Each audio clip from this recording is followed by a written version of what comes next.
tahun dibaptis tuh buat dia. Ngomongnya jangan ngadu sono bang, ngadu sini bang. Gimana ya? Sebentar saya hitungnya. Coba tenang dulu bang, HP-nya ditaruh, letakkan yang bagus gitu bang. Jangan goyang, karena kalau goyang-goyang begitu ngelihat 10 tahun Anda jadi muslim. Sekitar 26 tahun. 26 tahun jadi muslim, berarti udah lama masuk Kristen. Dari 2019 tak? Jangan-jangan cuma gara-gara nikah aja. Oh Anda belum nikah? Belum nikah, ada pasangan juga, ya. Oke, coba coba Anda bacakan tata cara sholat coba. Kalau Anda memang benar-benar mantan muslim. Yang pertama itu ambil air wudhu, baca niat untuk wudhu. Bacaannya Setelah gimana? Itu,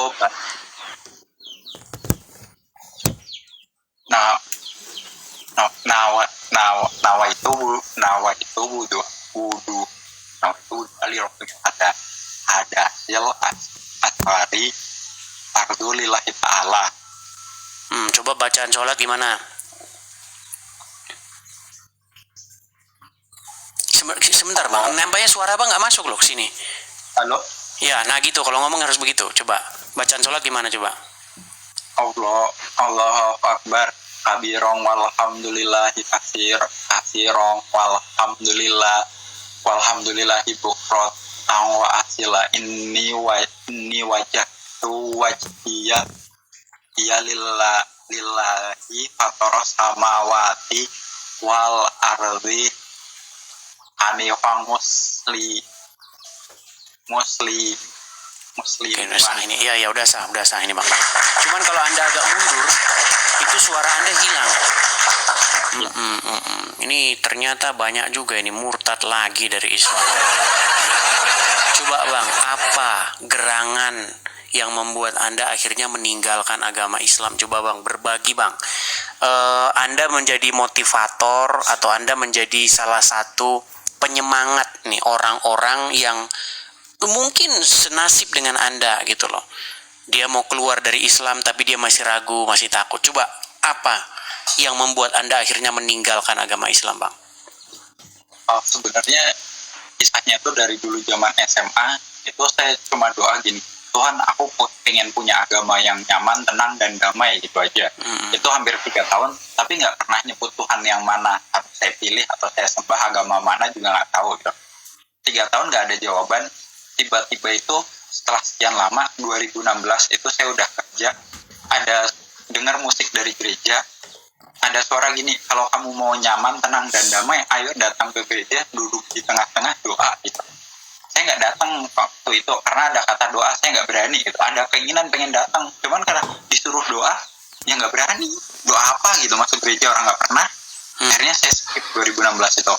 Terus 2017 itu ada suara lagi, ayo cari tahu Yesus Kristen Alkitab itu apa. Enggak saya gubris, udah saya skip lagi. 2018 itu ada muncul suara lagi, ayo cari tahu Yesus Kristen Alkitab itu apa gitu. Karena saya kayak ngerasa dulu tuh udah muak dengan suara ini, saya bilang iya gitu. Dulu saya masih main Facebook, orang yang kira-kira dia namanya Kristen atau sekolah di Kristen langsung saya inbox, maaf Anda Kristen atau enggak, kalau iya saya mau tanya. Ya puji Tuhannya mereka nggak ada yang marah, nggak ada yang apa gitu, karena nggak kenal kok saya tanya agama. Ya mereka ngejelasin ini loh, Yesus begini, Kristen itu begini, Alkitab itu begini gitu. Sama ngejelasin kalau mau jadi orang Kristen hati-hati, nanti kamu akan menderita, akan mengalami hal-hal yang nggak enak gitu. Karena dulu tujuannya cuma buat cari info, ya udah gitu, nggak yang selalu akan menderita gini-gini. Setelah kayak ngerasa cukup cari info, saya bilang ini ya udah cukup gitu. Nah suara itu udah muncul lagi. Terus tiba-tiba setelah sekian lama 2018 pertengahan 2019 itu tiba-tiba ada suara muncul gini, ayo datang ke gereja untuk ibadah gitu. Untuk pertama kalinya saya ngintip ke gereja, ikut acara ibadah. Dulu ya belum tahu di gereja itu ada namanya pesta pendeta dan lain-lain, cuma kayak ngerasa ada nyanyi-nyanyi. Ya sekarang udah paham, ada sesi PAW kayak itu, ada sesi doa. Coba satu lagu rohani, coba satu lagu rohani tanpa musik aja. Coba apa lagu rohani yang Anda tahu dari gereja? Jangan-jangan cuma ngomong ngaku-ngaku. Coba. Suara saya nggak enak. Nggak apa-apa. Kita yang penting kita tahu kok. Coba. Pujilah aku Tuhan. Cobalah aku Tuhan, selidiki iya.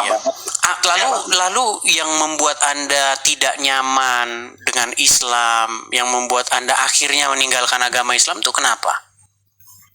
Ada beberapa hal yang menurut saya itu nggak logis atau kurang apa gitu. Yang pertama itu dari syahadat. Kalau dari syahadat, ini versi yang saya ketahui ya. Syahadat kan di situ ada artinya itu saya bersaksi bahwa itu orang adalah nabi. Kan saya nggak, iya katanya itu. Tapi kan saya nggak menyaksikan. Berarti kan saya orang yang bisa dikatakan saksi orang yang melihat secara langsung, sedangkan saya nggak melihat secara langsung. Itu satu. Terus yang kedua, saya dulu pernah belajar agama itu diajarin gini. Ini di versi sebelah katanya ini adalah menunjukkan kalau orang di keyakinan sebelah ini wajib kaya gitu. Kenapa wajib kaya? Karena nanti diwajibkan untuk rukun iman atau rukun Islam gitu harus ke Timur Tengah, ke tanah Arab itu. Nah, sedangkan orang yang di sana kan kebanyakan tangannya begini. Kalau disuruh kerja, suruh apa? Enggak lah. Nanti kayak misalnya waktu bulan puasa pembagian ini tuh banyak yang antri itu, ya itu kan yang antri dari golongan mereka gitu. Itu kayak buat saya loh, katanya disuruh kaya, tapi kok orang-orangnya aja nggak pada mau kerja, nggak pada mau usaha gitu. Tapi kalau ada pembagian gini, mereka antri tuh. Terus yang selanjutnya itu bacaan salat. Itu kita nggak boleh cuma sekedar baca Arabnya doang, tapi kita harus di dalam hati sama pikiran tuh kita harus tahu ini maknanya apa, tujuan gerak ini apa gitu. Buat saya pribadi, saya nggak dapet feel-nya. Menurut saya nggak mungkin orang bisa baca di sini Arab, di sini hati, sama di pikiran itu sejalan gitu.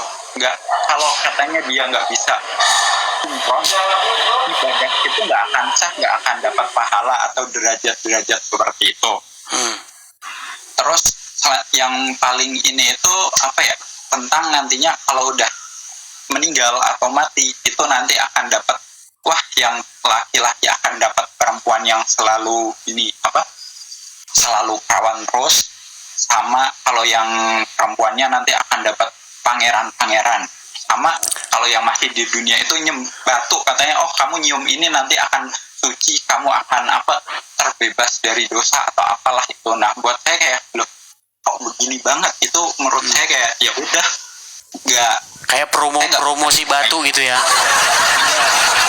Dia gara-gara batu kok bisa jadi masuk ke surganya dia, itu caranya gimana? Sama ada salah satu hewan itu katanya juga bisa mengantarkan kita untuk masuk surga, yaitu kalau kita ngebunuh cicak sekali banting mati di bilangnya. Ada hadisnya itu, katanya hadis yang sahih, ada beberapa yang menyatakan ini sahih, bisa ngebunuh itu langsung nanti masuk surga, karena itu katanya dulu musuhnya Nabi siapa gitu, Ibrahim. Wah katanya bantu niup api gitu. Aneh banget gitu, ini ajarannya kok kayak gitu. Makanya kayak makin udahlah gitu, akhirnya nggak sinkron. Akhirnya saya memutuskan ya keluar dari itu ya dengan segala banyak resiko sih. Keluar dari keluarga, terus juga hinaan dan lain-lain. Pekerjaan juga ya seperti itulah, hinaan itu ada. Iya mantap. Iya, ini saya termasuk salut nih dengan Anda nih Bang Revandi. Anda termasuk orang yang berani bercerita, berani share begitu ya, pengalaman Anda meninggalkan agama Islam begitu. Ya, saya rasa banyak juga nih orang-orang yang lagi nonton sekarang ini nih ya. Ini karena hari pagi ini orang sibuk kerja, jadi yang nonton cuma 7.000 orang ini. Jadi pada waktu Anda bercerita ini, ada banyak orang di luaran sana yang persis seperti Anda, ngalamin seperti Anda ini. Cuman mereka mungkin masih takut-takut, tidak berani speak up seperti itu.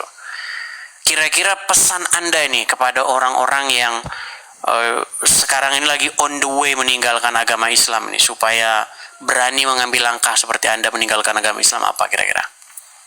Ya, yang pertama itu kita jangan pernah takut, sekalipun saya udah alami resikonya itu secara harta di ya udah dimiskinkan sama apapun, ditarik semua. Jadi jangan pernah takut, wah nanti nggak bisa makan, nggak bisa ini, nggak punya tempat tinggal, jadi gembel. Saya udah ngalamin jadi gembel karena udah dihina, nggak punya pekerjaan. Ya tapi tetap ketika kita yakin, kita fokus ikut Tuhan Yesus akan pelihara kita, Tuhan Yesus akan menjaga. Itu satu. Resiko apapun jangan pernah takut, sekalipun akan ditinggal keluarga, nggak dianggap lagi, dicoret dari keluarga, sahabat atau pertemanan menghina, wah kamu ikut yang sesat, yang salah, yang apa, ya udah biarkan aja gitu, karena kita bukan makhluk dari dunia, kita makhluk dari surga. Jadi kita pemikiran dengan mereka beda, kita nggak usah takut. Yang keduanya, ketika ada yang bilang kalau orang yang udah nggak sejalan sama mereka, darah kita itu halal untuk itu, atau dibilang wah ini pokoknya darahnya boleh lah untuk diapain gitu, ya udah nggak usah takut sekalipun resikonya itu. Ada yang bilang seperti itu, wah berarti darahmu udah halal nih. Oh ya udah, sempat ada ragu, ya ada gitu, kok gini banget ya, ternyata ya benar, Tuhan Yesus tuh ya dengan segala resikonya, segala pikul salib tiap orang beda-beda. Jadi jangan pernah takut hinaan secara duniawi, keluarga, pertemanan, secara nyawa itu udah akan jadi resiko. Persekusi dimanapun itu pasti akan didapat, karena saya udah ngalami ya, termasuk saya di tempat kerja bla bla bla, nggak begini ya, aku nggak mau memperkerjakan, ya udah apa-apa. Sekalipun kadang cari pekerjaan ya susah, karena di KTP saya pun masih di seberang untuk ngurusnya, karena saya dari kampung, untuk ngurus kayak gitu hal yang nggak mudah juga. Ya udah, saya pun sekarang juga masih proses untuk cari kerja dengan resiko seperti itu, yang apa-apa. Nggak apa-apa bang, biarin aja. Yang Islam biarin aja KTP-nya bang. Bahkan saya sudah mengatakan begitu, biarlah KTP-nya yang jadi orang Islam, kalau orangnya jangan. Jadi mungkin buat teman-teman yang di proses itu, jangan pernah takut resiko apapun, entah nyawa, entah keluarga, ataupun sekedar harta. Jangan takut, Tuhan Yesus akan menjaga kita, menyertai kita. Tuhan Yesus memang melihat kalau kita dapat cacian, hinaan, tapi dia nggak akan meninggalkan kita.